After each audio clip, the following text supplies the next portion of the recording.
नमस्कार सभी भक्तगण को। मेरा नाम राजेंद्र कुमार है और आज मैं फिर से श्रीमद् भागवत गीता का पाठ कर रहा हूँ। आइए हमारे साथ बने रहिए अगले 20 से 30 मिनट। और आज कल जहाँ तक मैंने पाठ किया था वहां से आगे मैं पाठ आरंभ कर रहा हूँ। आज का शीर्षक है भक्ति योग। आइए सबसे पहले प्रार्थना कर लेते हैं। हे प्रभु श्री कृष्ण, मैं आज फिर से श्रीमद् भागवत गीता का पाठ आरंभ कर रहा हूँ। आपसे मैं प्रार्थना करता हूँ कि आप हमारी सहायता करें। मैं इस श्रीमद् भागवत गीता के श्लोक का पाठ अच्छे से करूं, उसका अर्थ अच्छे से समझूं, उसका तात्पर्य भी अच्छे से समझूं और त्रुटि रहित इसका अध्ययन करूं। आप हमें ऐसा आशीर्वाद प्रदान करें। जय माता सरस्वती, जय श्री कृष्ण। आइए आरंभ करते हैं इस श्लोक के माध्यम से।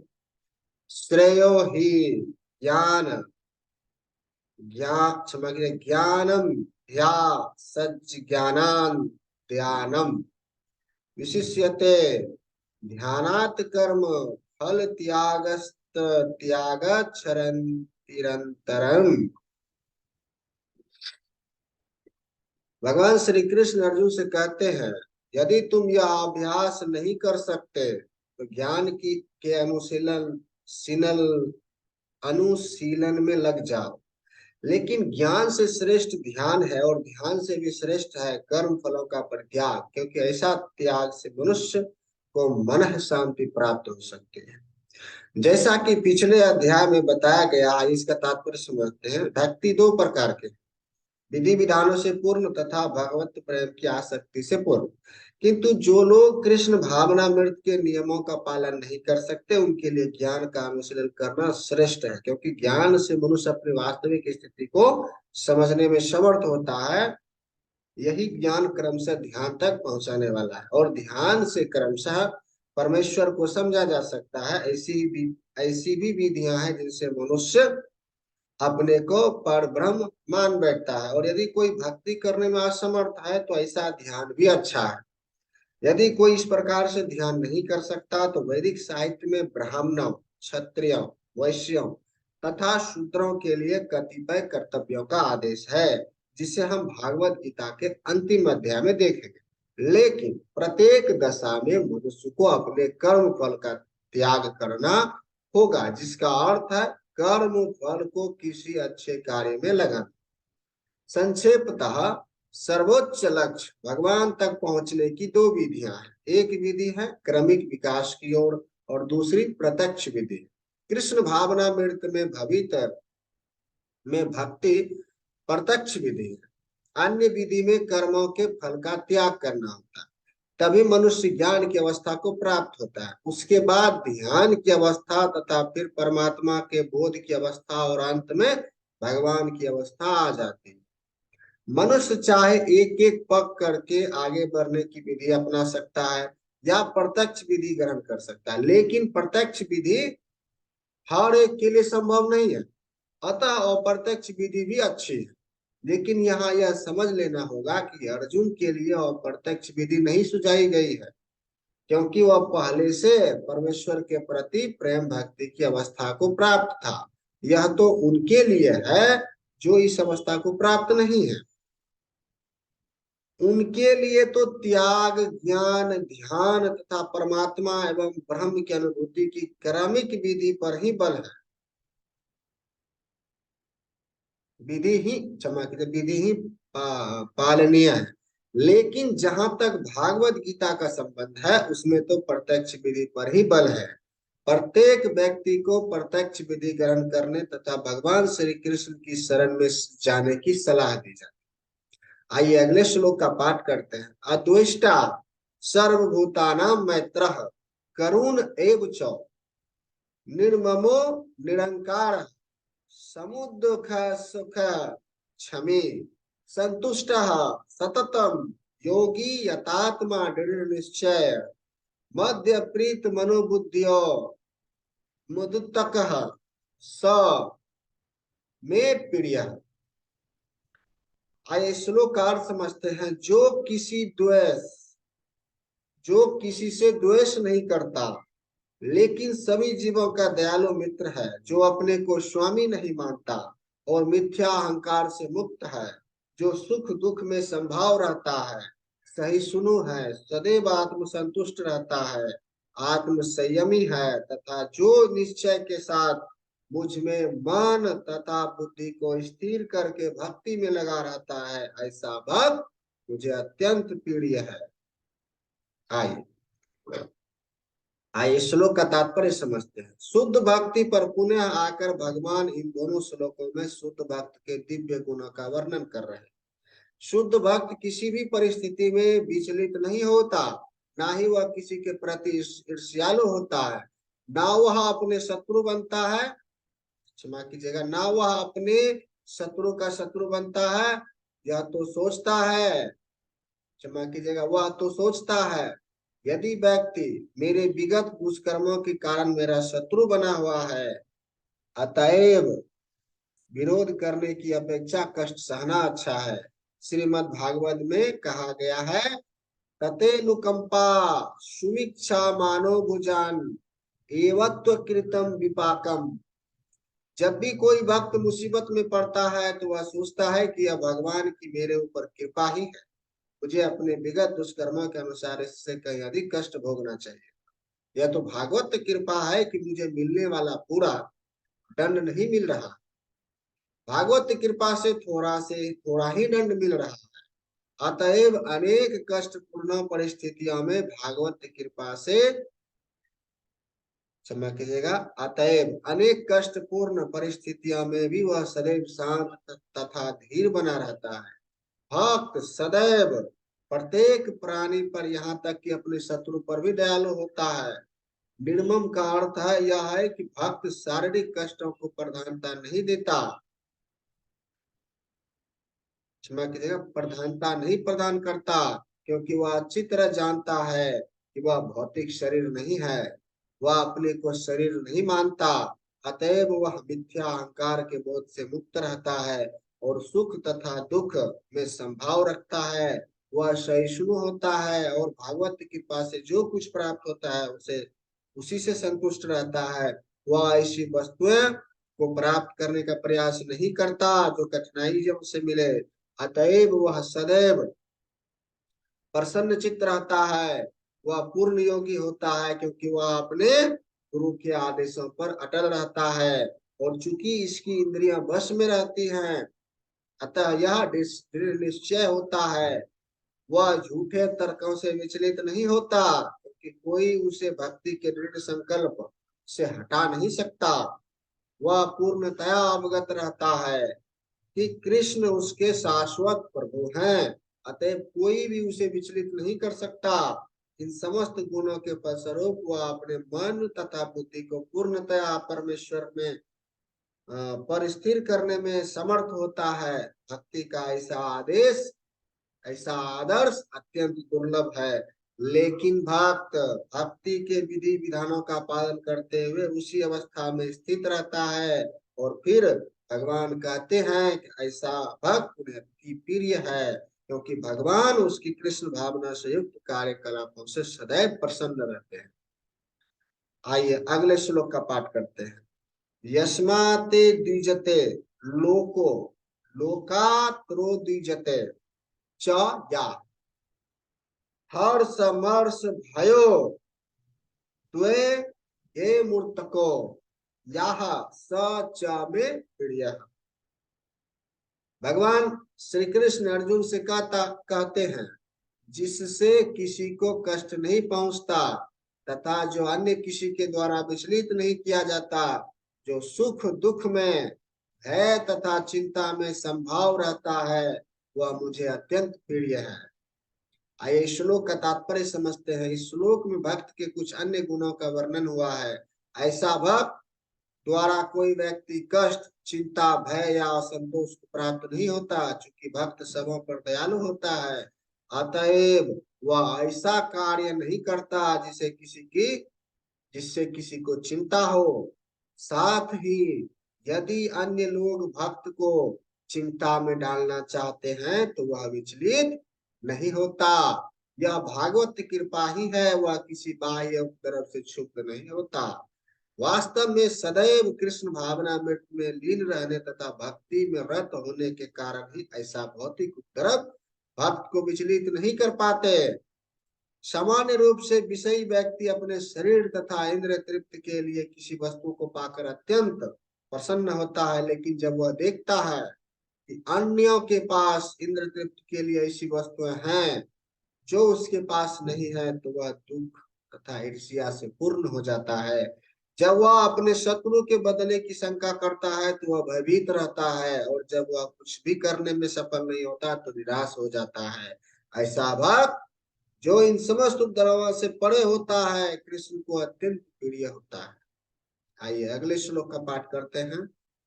अनपेक्षः शुचिदर्शः उदासीनो गतव्यथः सर्वारंभ परित्यागी यो मदत्तकः स मे प्रियः।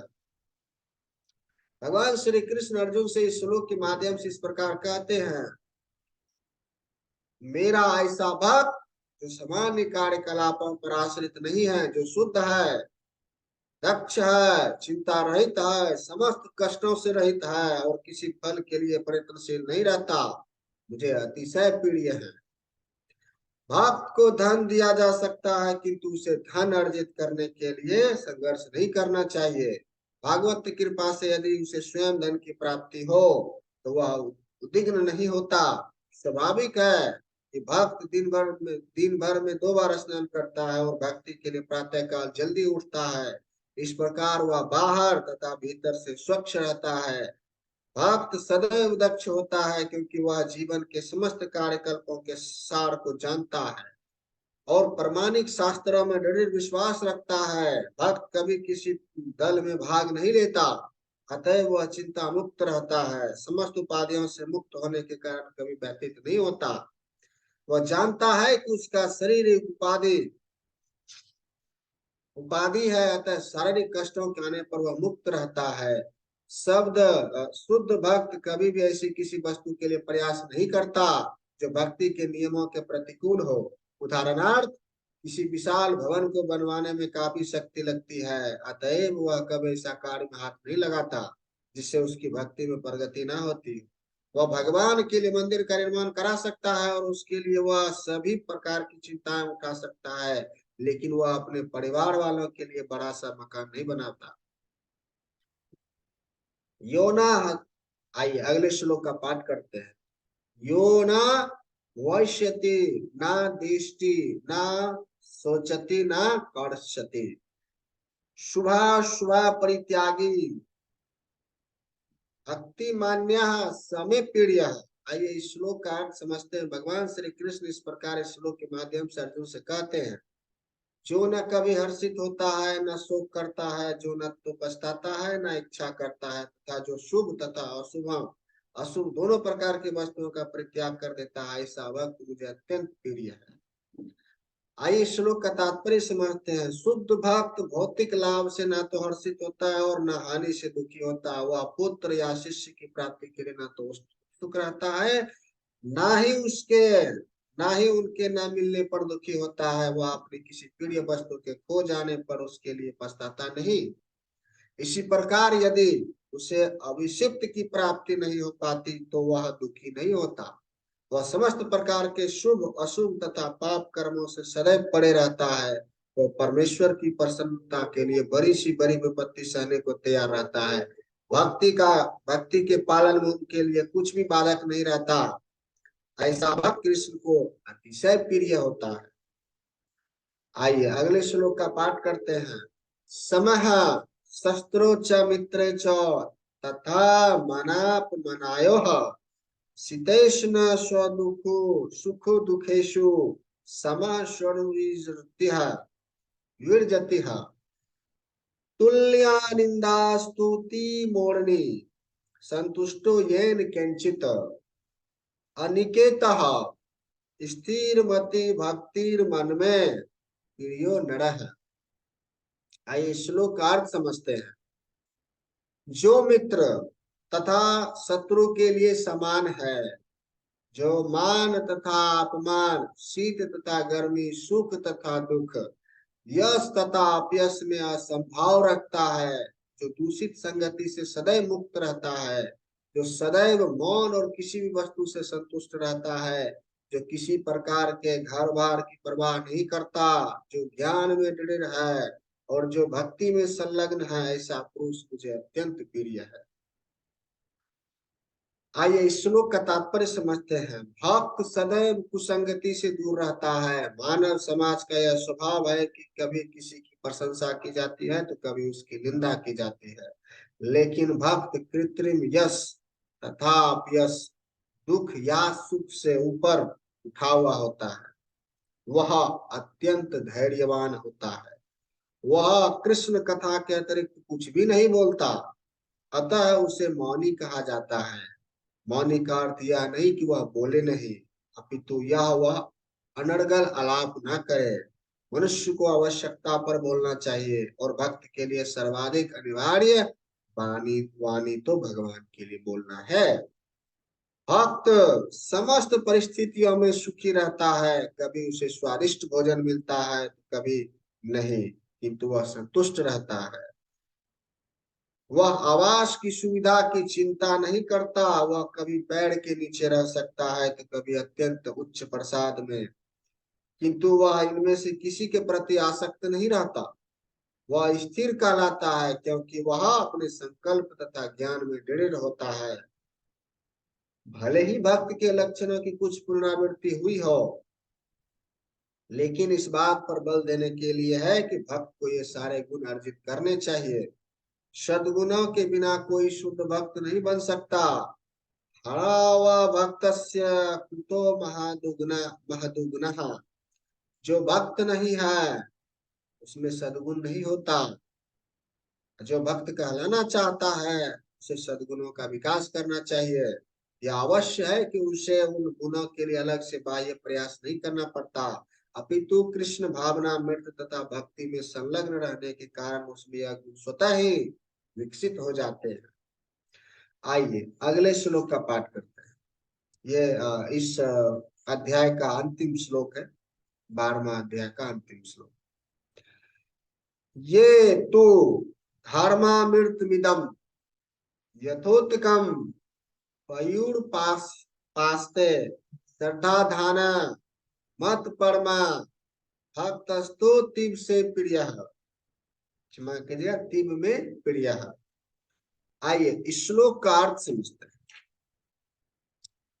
भगवान इस प्रकार इस श्लोक के माध्यम से अर्जुन से कहते हैं, जो इस भक्ति के अमर पथ का अनुसरण करते हैं और जो मुझे ही अपना चरम लक्ष्य बनाकर श्रद्धा सहित पूर्ण रूपेण संलग्न रहते हैं, वे भक्त मुझे अत्यधिक प्रिय है।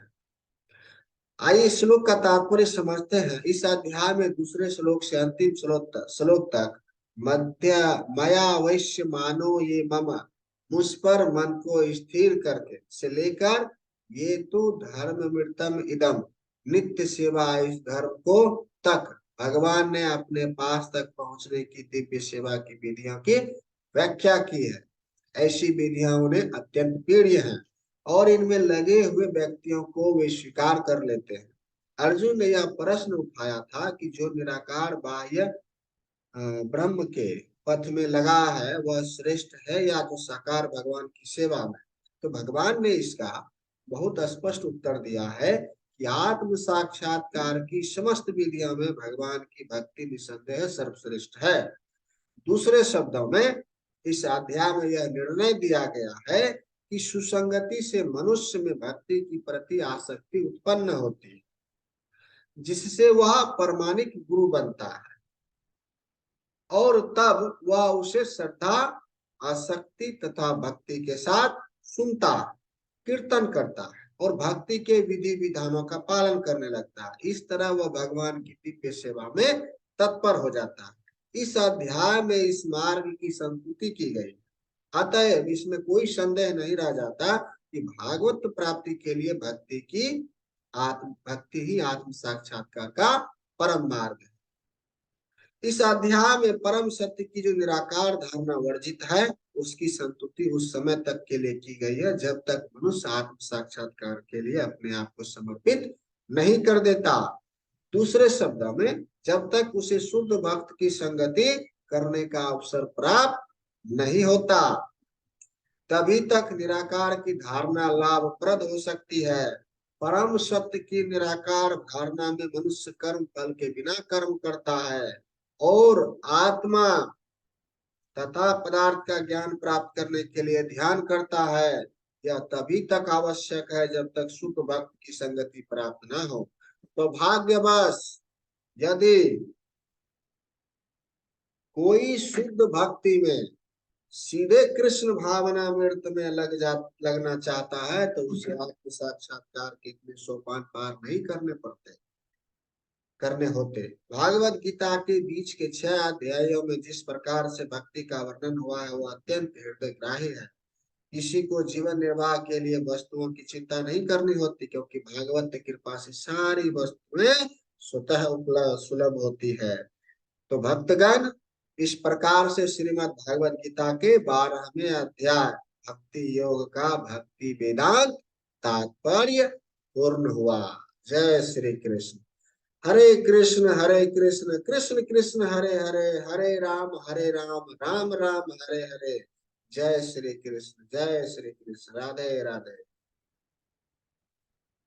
आइए, इस गीता के पाठ का समापन करने से पहले हम भगवान श्री कृष्ण को धन्यवाद देते हैं कि हे प्रभु, आज आपने हमें श्रीमद् भागवत गीता के इस श्लोक इस अध्याय का पाठ करने में हमारी मदद की। मैं आपका धन्यवाद करता हूं और मैं आपसे प्रार्थना करता हूं कि आगे भी इसी तरह अच्छे से श्रीमद् भागवत गीता का पाठ करूं, उसका अर्थ समझूं, श्लोक का पाठ करूं, उसका अर्थ समझूं, तात्पर्य समझूं और उस दिव्य ज्ञान का अपने जीवन में लाभ उठाऊं। और मैं आशीर्वाद मांगता हूं कि आप हमें जो है इस भक्ति भावना जो है बढ़ाने में हमें सहायता करें। जय श्री